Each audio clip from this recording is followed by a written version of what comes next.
maka penyidik segera melimpahkan berkas pertama bersama-sama dengan barang bukti dan tersangka kepada penuntut umum. Setelah penuntut umum menerima berkas perkara, barang bukti, dan tersangka dari penyidik, maka penuntut umum segera menyusun surat dakwaan dan melimpahkan perkara itu ke pengadilan negeri yang berwenang. Oleh karena itu, maka pada kuliah ini kita masuk pada materi tentang surat dakwaan dan penuntutan. Ya, saya share dulu ya materinya.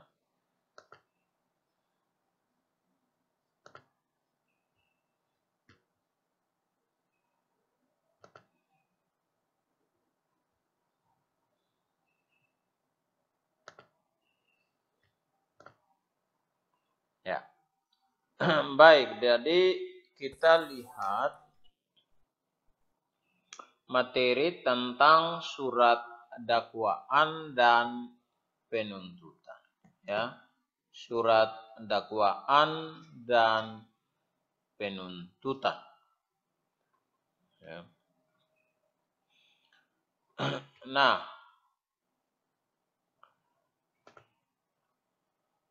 pertama kita lihat adalah surat dakwaan. Ya. Pertama kita lihat pengertian, ya, pengertian surat dakwaan. Nah, apa yang dimaksud dengan surat dakwaan itu? Ya, apakah yang dimaksud dengan surat dakwaan tersebut? Ya, surat dakwaan. Ya, surat dakwaan adalah surat, ya, surat yang dibuat dan ditandatangani oleh penuntut umum yang memuat perumusan dari tindak pidana yang dituduhkan atau didakwakan kepada terdakwa, yang sementara disimpulkan dari berita acara penyidikan dan sebagai dasar bagi hakim untuk melakukan pemeriksaan yang bila mana cukup bukti terdakwa dijatuhi hukuman. Jadi siapa yang berwenang membuat surat dakwaan? Di situ dikatakan surat yang dibuat dan ditandatangani oleh penuntut umum.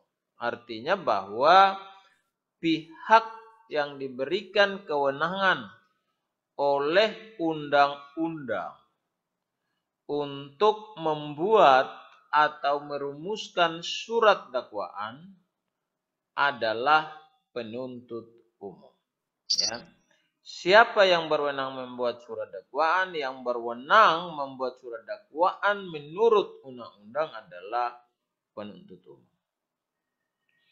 Kemudian isi dari surat dakwaan itu adalah memuat perumusan tindak pidana. Ya. Perumusan tindak pidana yang dituduhkan atau didakwakan kepada terdakwa. Ya. Nah, dari mana penuntut umum memperoleh data untuk merumuskan surat dakwaannya? Nah, penuntut umum dalam merumuskan surat dakwaan itu berdasarkan kesimpulan sementara dari berita acara penyidikan, ya, dan kemudian digunakan sebagai hakim untuk melakukan pemeriksaan. Ya, apabila ternyata pemeriksaan oleh hakim itu surat dakwaan tersebut cukup bukti, maka terdakwa dapat dijatuhi hukuman. Ya. Itu, ya. Jadi dari pengertian tersebut sudah saya jelaskan. Ya. Sudah saya jelaskan itu surat dakwaan dibuat oleh penuntut umum. Ya, memuat rumusan tindak pidana yang dituduhkan kepada terdakwa dan dibuat berdasarkan hasil kesimpulan sementara dari berita acara penyidikan. Dan sebagai dasar pemeriksaan bagi hakim. Siapakah terdakwa? Apa yang dimaksud dengan terdakwa itu? Terdakwa adalah seorang tersangka. Yang terdakwa adalah seorang tersangka yang dituntut. Yang terdakwa adalah seorang tersangka yang dituntut, diperiksa, dan diadili di sidang pengadilan. Sekali lagi, terdakwa adalah seorang tersangka yang dituntut, diperiksa, dan diadili di sidang pengadilan. Ya. Jadi ketika seseorang itu berstatus sebagai tersangka diajukan kepada penuntut umum, maka statusnya berubah menjadi terdakwa. Karena itu maka menurut rumusan KUHP Undang-Undang Nomor 8 Tahun 1981, terdakwa itu adalah seorang tersangka yang dituntut, diperiksa, dan diadili di sidang pengadilan. Ya. Nah, apa manfaat dari sebuah surat dakwaan? Manfaat surat dakwaan itu pertama manfaatnya bagi penuntut umum, ya. Manfaat surat dakwaan bagi penuntut umum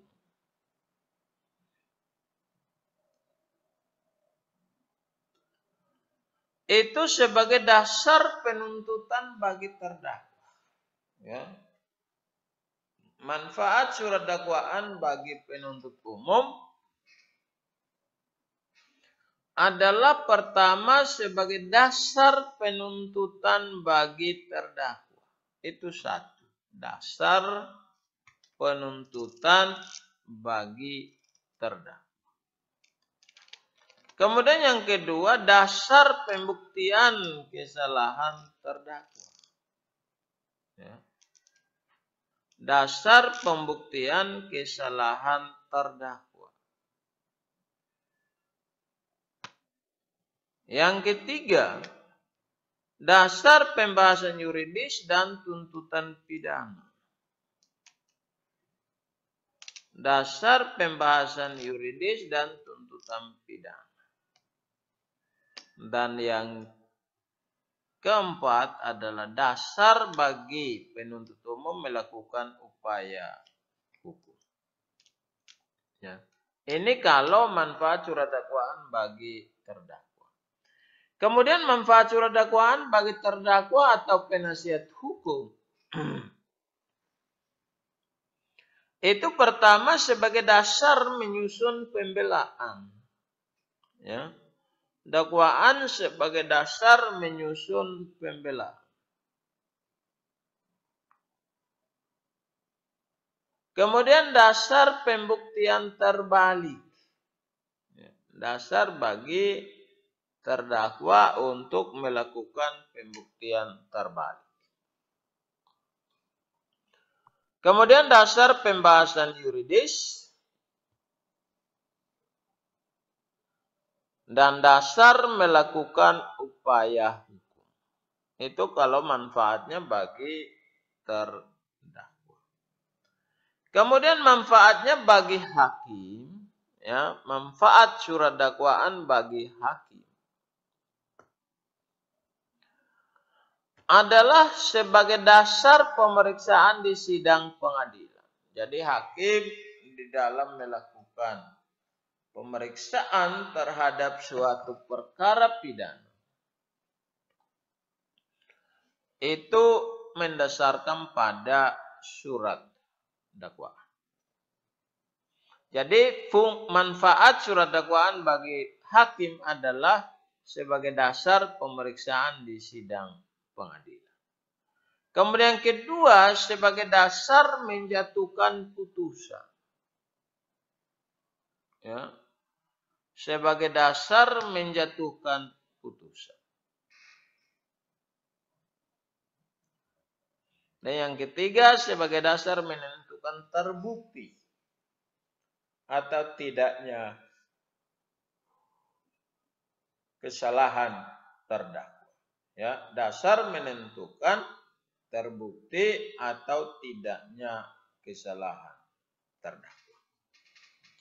Ini manfaat surat dakwaan bagi penuntut umum, bagi terdakwa atau penasihat hukumnya, dan bagi hakim. Berikut kita lihat apa syarat dari sebuah surat dakwaan. Ya. Syarat surat dakwaan. Syarat surat dakwaan terdiri dari pertama syarat formil. Syarat formil dari surat dakwaan harus memuat tanggal, harus diberi tanggal. Memuat identitas terdakwa. Memuat identitas terdakwa. Identitas terdakwa itu mencakup nama lengkap, tempat lahir, umur atau tanggal lahir, jenis kelamin, kebangsaan, tempat tinggal, agama, dan kepercayaan. Kemudian yang ketiga dari syarat formil sebuah surat dakwaan adalah ditandatangani oleh penuntut umum. Ya, ditandatangani oleh penuntut umum. Kemudian syarat material dari surat dakwaan. Syarat material dari surat dakwaan itu harus disusun secara cermat. Ya, harus disusun secara cermat. Artinya surat dakwaan dipersiapkan sesuai undang-undang. Ya, artinya surat dakwaan dipersiapkan sesuai undang-undang yang berlaku bagi terdakwa. Ya.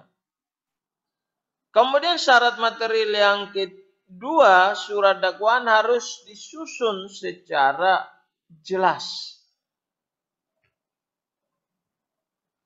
Ya. Surat dakwaan harus disusun secara jelas. Jelas artinya surat dakwaan penuntut umum harus mampu merumuskan unsur delik dan perbuatan material yang dilakukan oleh terdakwa. Ya. Jelas artinya dalam surat dakwaan penuntut umum harus mampu merumuskan unsur delik dan perbuatan material yang dilakukan oleh terdakwa. Ya, kemudian lengkap artinya mencakup semua unsur tindak pidana yang didakwakan dengan menyebut waktu atau tempus delicti dan tempat atau locus delicti terjadinya tindak pidana. Ya, terjadinya tindak pidana. Jadi ini syarat material. Surat dakwaan harus dirumuskan secara cermat, jelas, dan lengkap. Ya. Nah, mengapa sebuah surat dakwaan harus memuat waktu atau tempus delicti dan tempat atau locus delicti terjadinya tindak pidana? Jadi saya katakan tadi salah satu syarat material dari surat dakwaan itu haruslah lengkap. Artinya harus memuat unsur tindak pidana disertai dengan tempat dan waktu terjadinya tindak pidana. Ya. Tempus delicti atau waktu terjadinya tindak pidana ini menjadi penting untuk menentukan berlakunya asas legalitas. Pasal 1 ayat 1 KUHP. Pasal 1 ayat 1 KUHP itu menyatakan bahwa tiada suatu perbuatan dapat dihukum apabila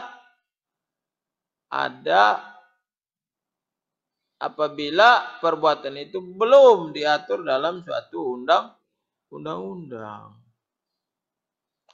Jadi waktu terjadi tindak pidana itu untuk menentukan apakah perbuatan yang dilakukan itu sudah berlaku ketentuan undang-undang. Dan ada atau tidaknya perubahan undang-undang. Jangan sampai perbuatan itu dilakukan bersamaan dengan perbuatan dilakukan, ada perubahan ketentuan undang-undang.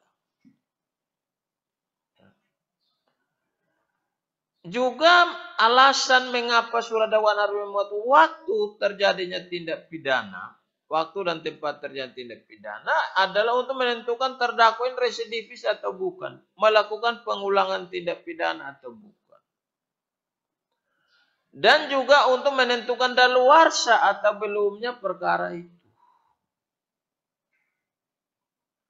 Kemudian untuk juga menentukan kepastian umur terdakwa sesuai pasal 45 KUH pidana.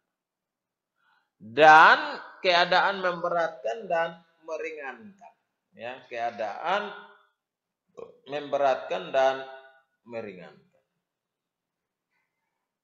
Ya, itu pentingnya tempus delicti. Terus apa pentingnya locus delicti, tempat terjadinya tindak pidana? Pentingnya surat dakwaan memuat tempat terjadinya tindak pidana adalah untuk menentukan kewenangan pengadilan. Untuk menentukan kewenangan pengadilan dalam memeriksa dan mengadili perkara tersebut. Baik absolut maupun relatif.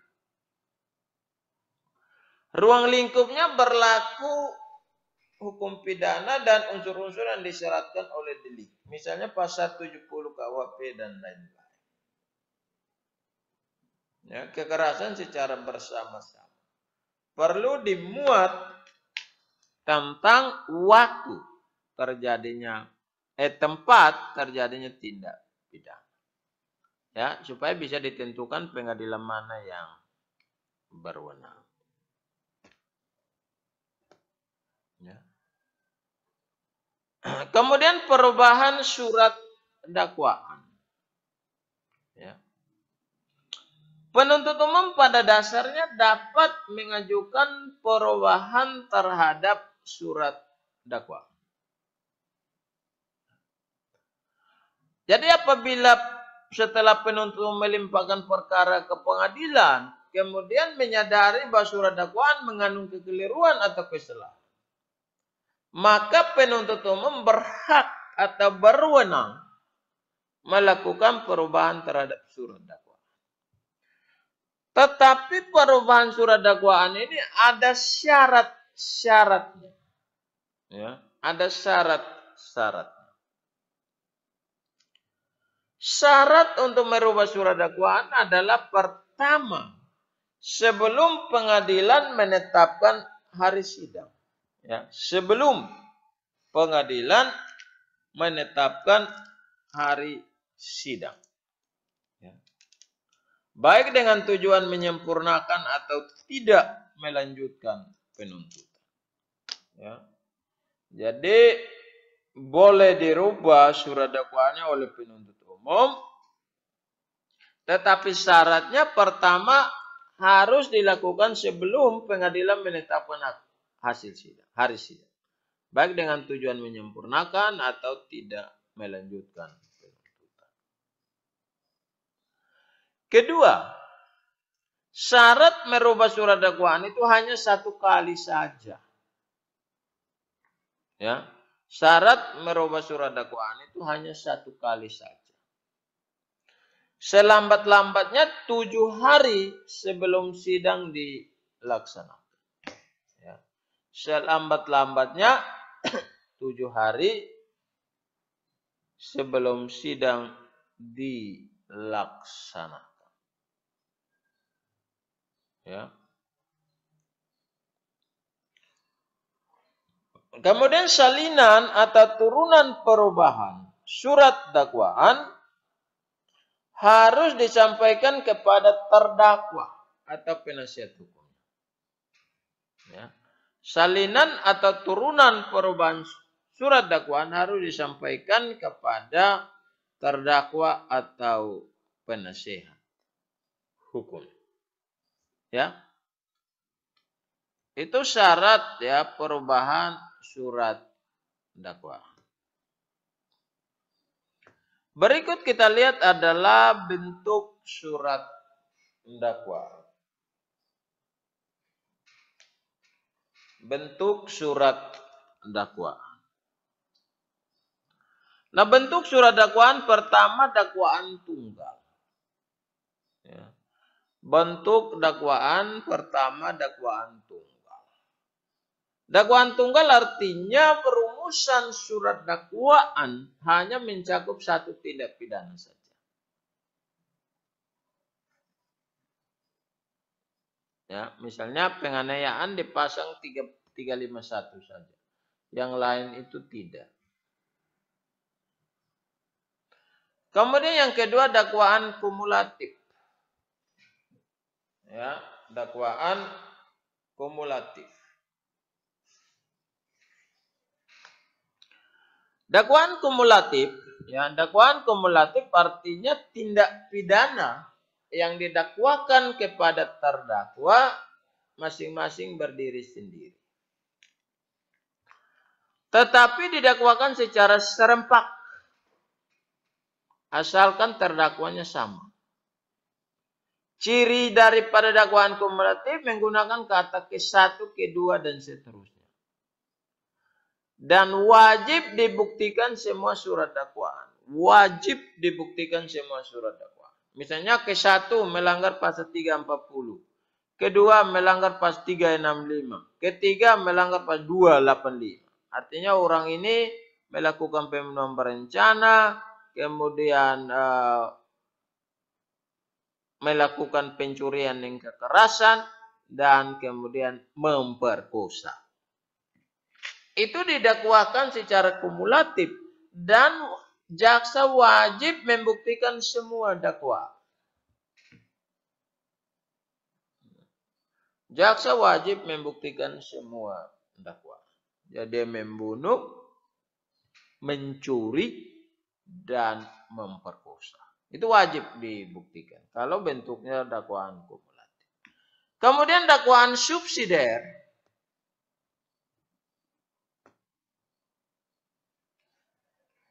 Dakwaan subsidiar artinya perbuatan didakwakan itu terdiri dari beberapa tindak pidana dengan perumusan secara bertingkat. Ya, dengan perumusan secara bertingkat. Dari dakwaan paling berat hukumannya sampai dakwaan paling ringan hukumannya atau paling rendah hukumannya menurut undang-undang. Ya. Nah, ciri dari dakwaan subsidiar yaitu menggunakan kata primer, subsidiar, lebih subsidiar lagi, dan seterusnya. Jadi menggunakan kata primer dan subsidiar. Misalnya melanggar pasal 340 KUHP, primer, subsidiar 338 KUHP, lebih subsidiar pasal 359 KUHP. Pembuktian harus dibuktikan secara bertingkat. Sehingga tidak wajib semua dakwaan terbukti. Misalnya mulai dari dakwaan subsidiar, primer. dibuktikan dari primer. Kalau primer tidak terbukti, dia turun lagi untuk membuktikan subsidiar. Kalau subsidiar tidak terbukti, dia buktikan lagi lebih subsidiar. Cukup satu dakwaan yang terbukti, terdakwa sudah dapat dijatuhi hukuman. Ini kalau bentuk surat dakwaan subsidiar. Kemudian yang ketiga adalah dakwaan alternatif. Ya. Surat dakwaan alternatif. Artinya perbuatan yang didakwakan mencakup beberapa tindak pidana. Ya, perbuatan yang didakwakan mencakup beberapa tindak pidana. Tetapi tujuannya hanya ingin membuktikan salah satu dakwaan yang dianggap telah terbukti dalam persidangan. Ya. Jadi dakwaan alternatif hampir sama dengan dakwaan subsidiar. Bedanya dalam dakwaan subsidiar pembuktiannya harus bertingkat. Dari yang paling tinggi hukumannya ke yang paling rendah hukumannya. Sedangkan dakwaan alternatif, hakim diberikan kebebasan untuk memilih pasal mana yang dianggap terbukti. Ya, pasal mana yang dianggap terbukti. Ini kalau dakwaan alternatif. Misalnya ke-1 melanggar pasal 340 KUHP atau pasal 338 KUHP atau pasal 379 KUHP. Dapat juga ke-1 362 KUHP pencurian atau 372 KUHP penggelapan atau ke-3 378 KUHP penipuan. Ini kalau surat dakwaannya itu berbentuk alternatif. Kemudian yang kelima adalah bentuk surat dakwaan kombinasi. Ya. Bentuk surat dakwaan kombinasi. Dakwaan kombinasi artinya kombinasi, ya, kombinasi dari dakwaan alternatif dan subsidiar. Atau kumulatif antara subsidiar. Atau kumulatif dan alternatif. Contoh ya, alternatif subsidiar. Misalnya bentuk surat dakwaannya adalah alternatif subsidiar. Maka dia menggunakan kata ke-1. Primer pasal 340 KUHP, subsidiar 338 KUHP. Atau kedua primer 359 KUHP, subsidiar 351 ayat 3 KUHP. Nah, kumulasi subsidiar ke-1 primer 340 KUHP, subsidiar 330 KUHP, kedua primer 359 KUHP, subsidiar 351 KUHP. Tujuan bentuk surat dakwaan ini agar terdakwa tidak dapat lepas dari hukuman. Makanya dibuat berbagai bentuk surat dakwaan. Ya.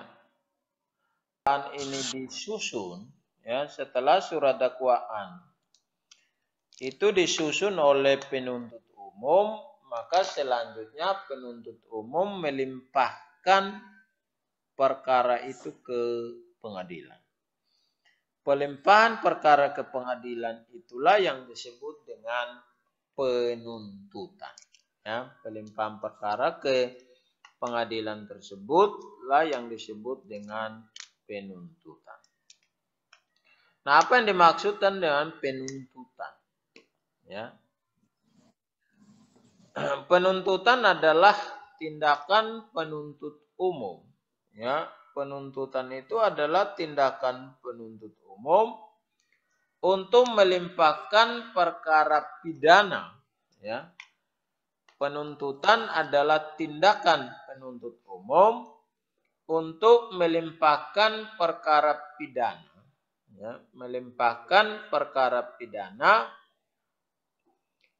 ke pengadilan negeri yang berwenang, ya, ke pengadilan negeri yang berwenang dalam hal dan menurut cara yang diatur dalam undang-undang dengan permintaan supaya diperiksa dan diputus oleh hakim di sidang pengadilan. Ya.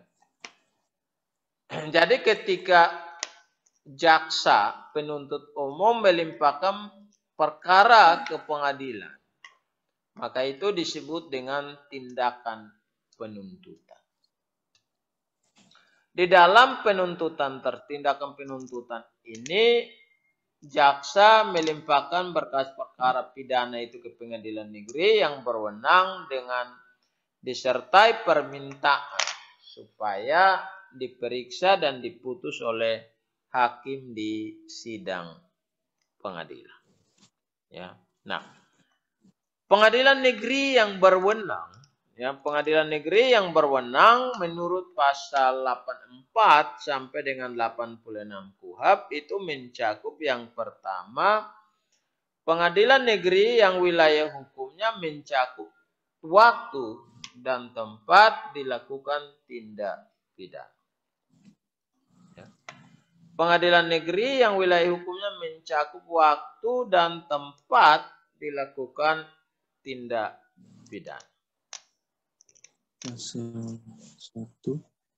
Kemudian yang kedua, pengadilan negeri yang berwenang adalah pengadilan negeri yang wilayah hukumnya mencakup tempat tinggal sebagian besar saksi-saksi.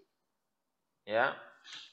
Pengadilan negeri yang wilayah hukumnya mencakup tempat tinggal sebagian besar saksi-saksi. Jadi misalnya waktu terjadinya tindak pidana itu di Timur Tengah Selatan, tetapi saksi-saksi yang melihat kejadian itu adalah di Kota Kupang, maka meskipun waktu dan tempat terjadinya tindak pidana di Soe, tapi karena saksi-saksi sebagian besar di Kota Kupang, maka pengadilan yang berwenang adalah Pengadilan Negeri Kupang. Atau meskipun wilayah hukumnya mencakup waktu dan tempat di tempat lain dan saksinya sebagian besar tinggal di bukan wilayah hukum pengadilan, tapi karena atas izin Ketua Mahkamah Agung, atas permintaan penuntut umum agar perkara pidana diadili di pengadilan negeri lain karena alasan keamanan. Ya. Misalnya karena ada alasan keamanan itu dapat diadili di pengadilan negeri yang lain. Ya. Bapak. Kemudian pengadilan negeri yang berwenang juga Pengadilan Negeri Jakarta Pusat bagi terdakwa yang tinggal di luar negeri tetapi diadili menurut hukum Indonesia. Ya. Diadili menurut hukum Indonesia. Ya.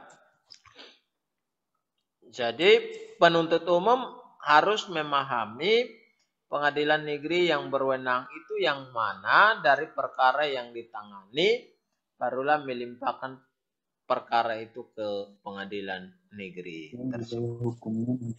Jadi ada 4 kategori untuk menentukan pengadilan yang berwenang untuk memeriksa dan mengadili suatu perkara pidana, yaitu waktu dan tempat terjadinya tindak pidana, atau tempat tinggal sebagian besar saksi-saksi, atau izin Ketua Mahkamah Agung dengan alasan keamanan, dan Pengadilan Negeri Jakarta Pusat bagi terdakwa yang tinggal di luar negeri tapi diadili menurut hukum Indonesia.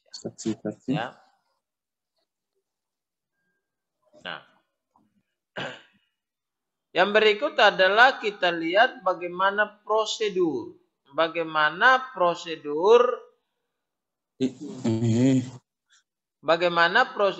pelimpahan perkara.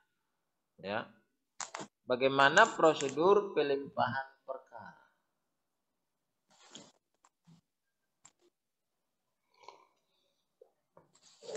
Ya. Prosedur pelimpahan perkara itu dimulai dengan JPU, jaksa penuntut umum melimpahkan perkara lengkap dengan surat dakwaan. Ya. Jaksa penuntut umum melimpahkan. Ya, jadi jaksa penuntut umum melimpahkan perkara ke pengadilan negeri yang berwenang dilengkapi dengan surat dakwaan. Ya. Kemudian setelah penuntut umum melimpahkan perkara dengan surat dakwaan ke pengadilan negeri, maka panitera muda pidana memberikan tanda terima pelimpahan perkara kepada penuntut umum. Ya. Panitera muda pidana dengan memberikan tanda terima pelimpahan perkara kepada penuntut umum. Kemudian proses selanjutnya adalah penyerahan berkas perkara kepada panitera pengadilan negeri. Jadi ada di pengadilan itu ada panitera muda pidana, panitera muda perdata, panitera muda hukum. Khusus perkara pidana, maka pelimpahan berkas perkara oleh penuntut umum itu diterima oleh panitera muda pidana dengan memberikan tanda terima kepada penuntut umum. Kemudian setelah panitera muda pidana menerima berkas perkara penuntut umum, maka panitera muda pidana menyerahkan berkas perkara itu kepada panitera pengadilan negeri.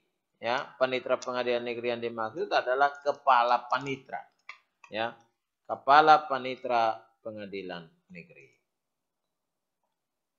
Kemudian penyerahan berkas perkara dari panitera pengadilan negeri kepada ketua pengadilan negeri, ya, agar dalam waktu 3 hari untuk menunjuk majelis hakim atau menunjuk hakim.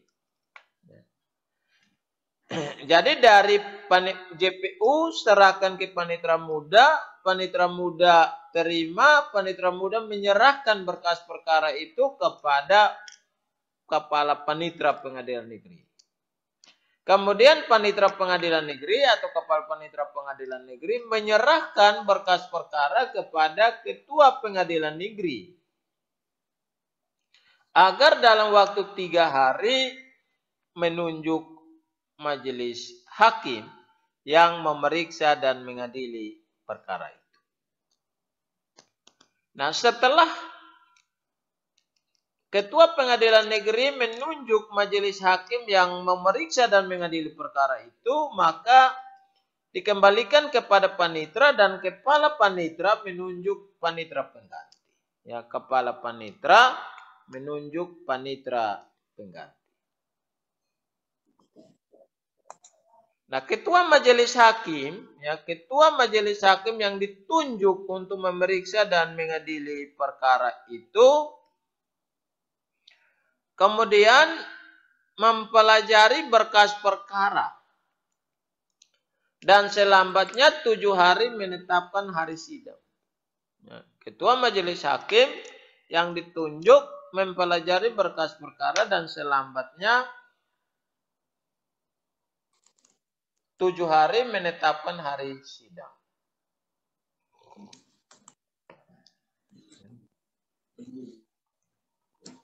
Kemudian setelah tahap ini, maka anggota majelis hakim diberikan kesempatan untuk mempelajari berkas perkara. Dan kemudian panitera memberitahukan hari sidang kepada penuntut umum. Ya.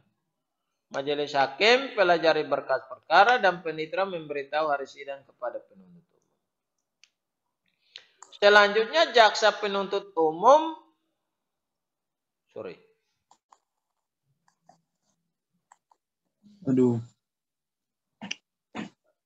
Selanjutnya jaksa penuntut umum memberitahu hari sidang kepada terdakwa dengan wajib menghadirkan terdakwa di sidang pengadilan. Ini tahapan awal proses pemeriksaan perkara pidana. Nah, pada hari sidang dilakukan pemeriksaan perkara oleh majelis hakim. Ya, jadi pada hari sidang yang ditetapkan, penuntut umum menghadirkan terdakwa di sidang pengadilan dan pada hari sidang tersebut dilakukan pemeriksaan perkara oleh majelis hakim. Ya, dilakukan pemeriksaan perkara oleh majelis hakim. Nah, bagaimana pemeriksaan? Ya, bagaimana pemeriksaan perkara pidana oleh pengadilan negeri? Ya, pemeriksaan perkara pidana oleh pengadilan negeri kita sudah di sub yang ke-7. Ya, pemeriksaan perkara oleh pengadilan negeri itu ada 3 acara pemeriksaan oleh pengadilan negeri. Pertama, acara pemeriksaan singkat, acara pemeriksaan cepat, dan acara pemeriksaan biasa. Ya.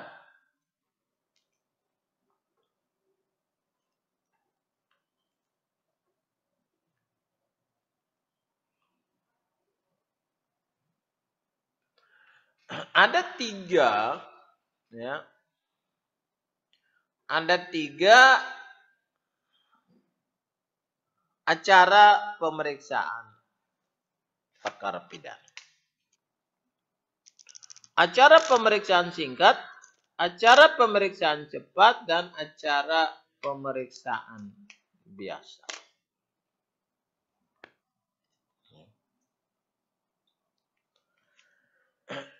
Acara pemeriksaan singkat, ya, acara pemeriksaan singkat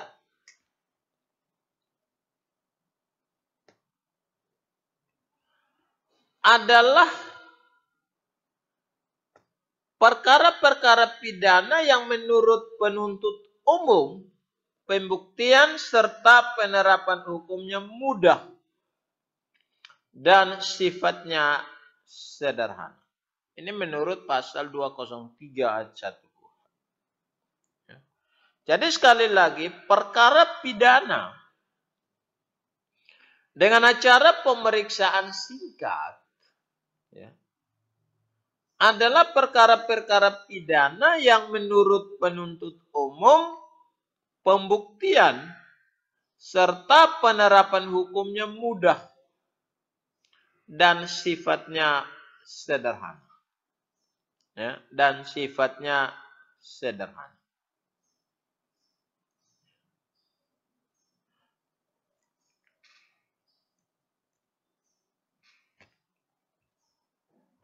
Ya. Nah, perkara pidana, ya, perkara pidana yang diperiksa dengan acara singkat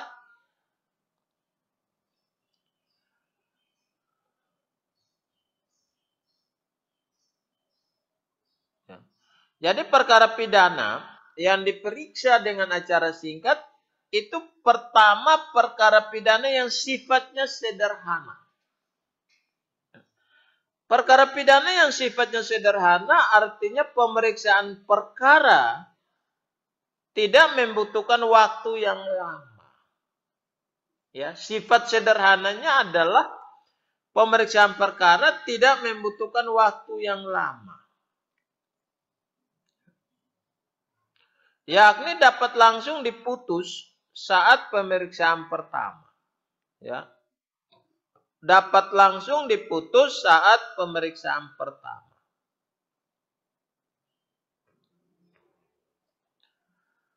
Atau melalui 2 sampai 3 kali persidangan saja perkara dapat diputus. Itu sifatnya sederhana.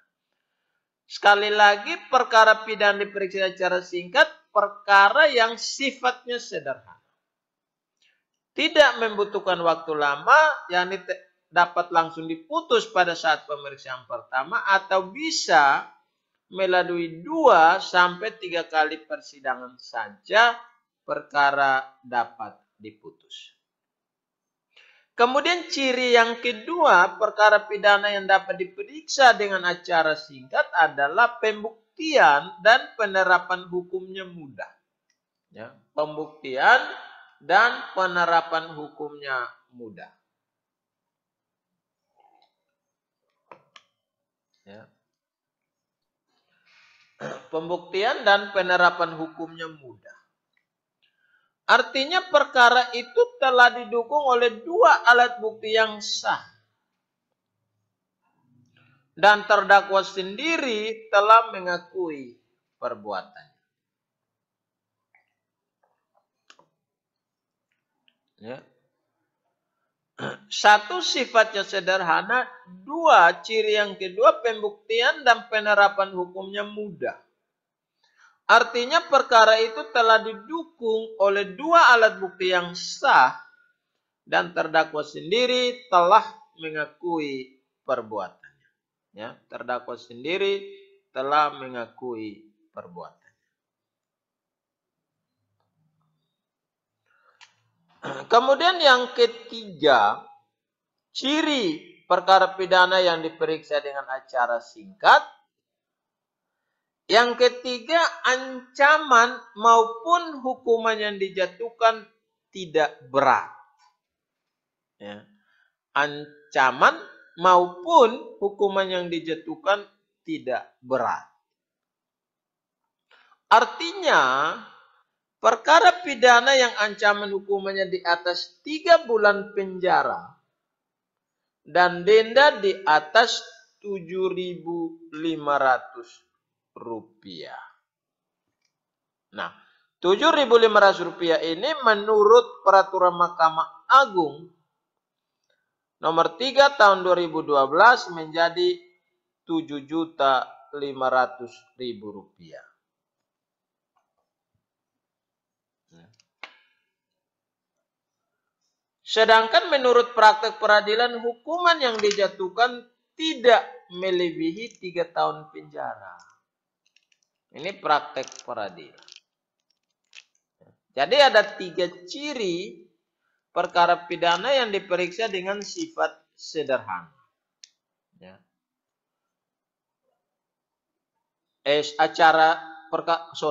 Ada 3 ciri perkara pidana yang diperiksa dengan acara singkat. Yaitu pertama, sifatnya sederhana. Pembuktian dan penerapan hukumnya mudah. Dan yang ketiga, ancaman maupun hukuman yang dijatuhkan tidak berat. Ya, itu tentang ciri. Ya. Nah, contoh dari perkara pidana yang diperiksa dengan acara singkat, ya, ini ada beberapa putusan. Misalnya putusan Pengadilan Negeri Surabaya, ya, nomor 17, ya. Putusan Pengadilan Negeri Surabaya nomor 17 garing pidana singkat garing 2009 garing PN Surabaya terhadap seorang terdakwa penadahan. Nah, tindak pidana penadahan diatur dalam pasal 480 KUH pidana dengan ancaman hukuman paling tinggi 4 tahun penjara. Tetapi Pengadilan Negeri Surabaya menjatuhkan hukuman penjara 5 bulan. Ya. Jadi diperiksa dengan acara singkat. Ini contoh. Nah, bagaimana pelimpahan perkara pidana acara singkat? Ya, bagaimana pelimpahan perkara acara singkat?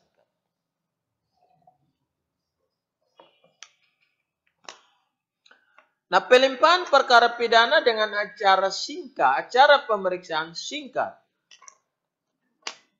diajukan oleh penuntut umum tanpa surat dakwaan kepada pengadilan negeri yang berwenang pada hari persidangan tertentu yang telah ditetapkan oleh ketua pengadilan negeri yang bersangkutan.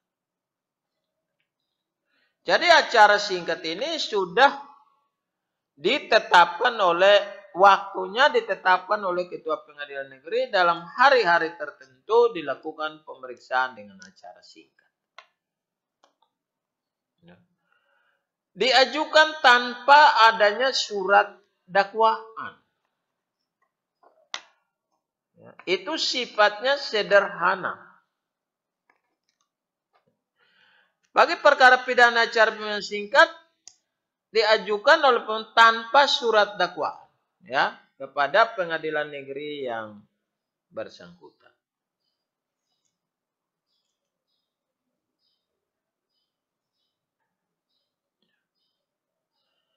Kemudian bagaimana pemeriksaannya? Ya, pelimpahannya bagaimana pelimpahan perkara pidana dan acara singkat? Pelimpahannya adalah tanpa dilimpahkan oleh penuntut umum tanpa surat dakwaan kepada pengadilan negeri yang berwenang. Ya. Dan bagaimana pemeriksaan perkara pidana dengan acara singkat ini? Ya. Acara pemeriksaannya adalah pertama pada hari sidang yang ditetapkan, penuntut umum menghadapkan terdakwa beserta saksi, ahli, juru bahasa, dan atau barang bukti di sidang pengadilan. Ya. Itu penuntut umum menghadapkan terdakwa di sidang pengadilan beserta alat bukti. Tetapi apabila pada hari persidangan terdakwa dan atau saksi-saksi tidak hadir di persidangan, maka hakim atau majelis hakim langsung menyerahkan kembali berkas perkara kepada jaksa penuntut umum tanpa penetapan. Tetapi sebaiknya dengan buku pengantar ekspedisi. Jadi kalau hari sidang ditetapkan ternyata penuntut umum tidak mampu menghadirkan terdakwa dan saksi-saksi, maka berkas perkara dikembalikan kepada penuntut umum. Tetapi kalau terdakwa dan saksi-saksi itu hadir, maka ketua majelis hakim membuka sidang dan menanyakan identitas terdakwa. Ya, seperti nama lengkap, umur, tempat, dan tanggal lahir, ya, jenis kelamin, kebangsaan, tempat tinggal, agama, pekerjaan. Kemudian mengingatkan terdakwa untuk memperhatikan segala sesuatu yang didengar dan dilihatnya di sidang pengadilan. Jadi membuka sidang dan menanyakan identitas terdakwa. Itu pertama, pemeriksaan yang pertama. Kalau para pihak hadir di sidang pengadilan. Kemudian setelah hakim membuka sidang dan menanyakan identitas terdakwa serta mengingatkan terdakwa untuk mendengar segala sesuatu yang terjadi dalam persidangan, maka hakim ketua sidang mempersilakan penuntut umum untuk memberitahukan secara lisan kepada terdakwa dari catatannya tentang tindak pidana yang diduga dilakukan. Dengan menyebutkan waktu dan tempat tindak pidana itu dilakukan. Dan pemberitahuan itu dicatat dalam berita acara sidang sebagai pengganti surat dakwaan. Ya. Selanjutnya hakim melakukan pemeriksaan terhadap terdakwa. Ya. Jadi ini tahapan. 10 menit lagi kita selesai. Hakim melakukan pemeriksaan terhadap terdakwa, saksi dan ahli. Ya. Namun apabila hakim memandang perlu melakukan pemeriksaan tambahan, maka dalam waktu 14 hari harus sudah menyelesaikan pemeriksaan tambahan. Ya. Jika dalam waktu 14 hari pemeriksaan tambahan itu tidak selesai, maka hakim memerintahkan perkara itu diajukan ke sidang pengadilan dengan acara biasa. Ya. Jadi waktunya 14 hari saja untuk memeriksa perkara pidana dengan acara singkat. Jika lewat, maka hakim memerintahkan perkara itu diajukan ke sidang pengadilan dengan acara biasa.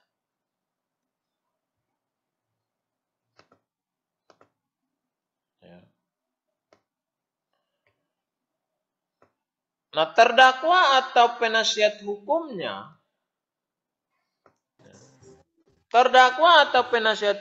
dapat mengajukan pembelaan.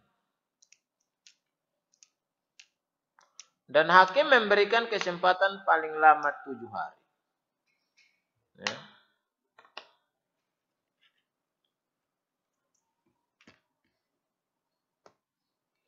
Kemudian putusan perkara pidana dengan acara pemeriksaan singkat. Ya, putusan perkara pidana dengan acara pemeriksaan singkat tidak dibuat dalam bentuk putusan. Tidak dibuat dalam bentuk putusan.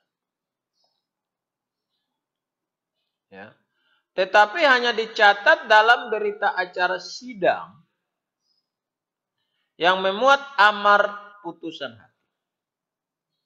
Ya, yang memuat amar putusan hakim.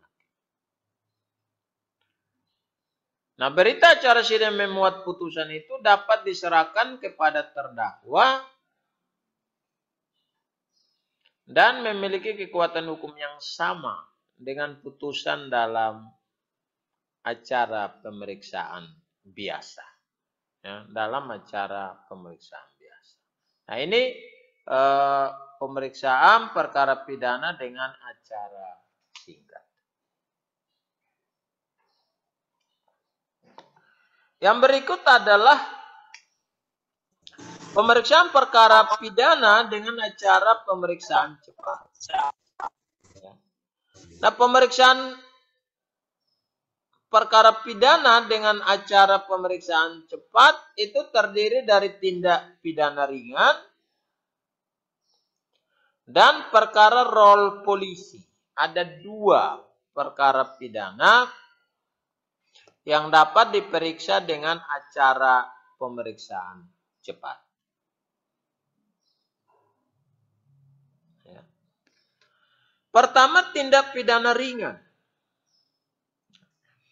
Tindak pidana ringan yang diperiksa dengan acara cepat adalah tindak pidana dengan ancaman hukuman paling lama 3 bulan.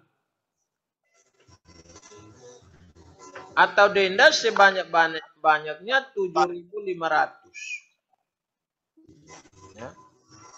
Nah, sekarang menurut peraturan Mahkamah Agung RI dikali 100 sehingga menjadi 7.500.000. Nah, ini perkara pidana dengan acara pemeriksaan cepat. Tindak pidana ringan. Ya. Nah, perkara pidana dengan acara pemeriksaan cepat ini cara pelimpahannya adalah diajukan atau dilimpahkan ke pengadilan negeri yang berwenang oleh penyidik tanpa surat dakwaan.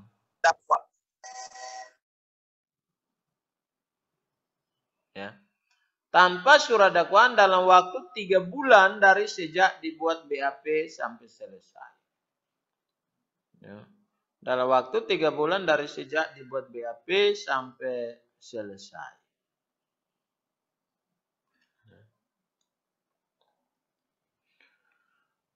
Nah, setelah pengadilan negeri menerima pelimpahan perkara dengan acara pemeriksaan cepat, maka ketua PN menetapkan hakim tunggal untuk memeriksa perkara tersebut. Ya. Kemudian hakim tunggal yang ditetapkan menetapkan hari persidangan. Ini pada acara pemeriksaan. Ya. Nah, pada hari persidangan itu disampaikan oleh panitera. Jadi hari persidangan yang ditetapkan oleh hakim tunggal itu disampaikan oleh panitera kepada penyidik. dan penyidik wajib menyampaikan hari persidangan kepada terdakwa secara tertulis dalam tenggang waktu selambat-lambatnya 7 hari sebelum persidangan dilakukan. Jadi pada acara pemeriksaan cepat ini, bagi tindak pidana ringan, tidak melalui penuntut umum.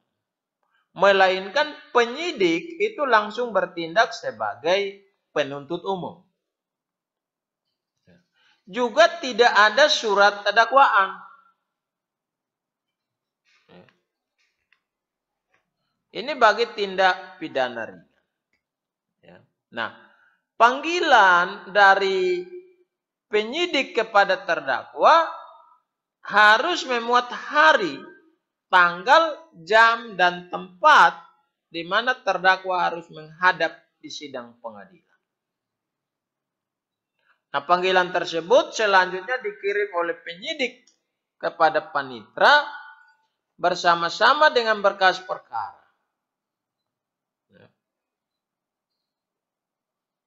Pada hari sidang yang ditetapkan, penyidik wajib menghadirkan terdakwa beserta saksi, ahli, dan barang bukti di sidang pengadilan.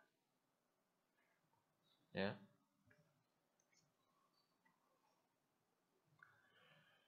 Nah, hakim tunggal yang memeriksa perkara itu kemudian membuka sidang dan menanyakan identitas terdakwa.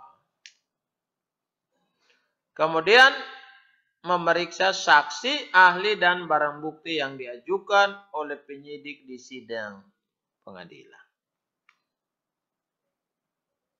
Ya. Nah, setelah pemeriksaan saksi, ahli atau barang bukti, maka hakim tunggal yang bersangkutan langsung memutus perkara pada hari itu juga. Dan keputusannya bersifat mengikat dan final. Ya. Kecuali putusan berupa perampasan kemerdekaan, maka dapat diajukan banding.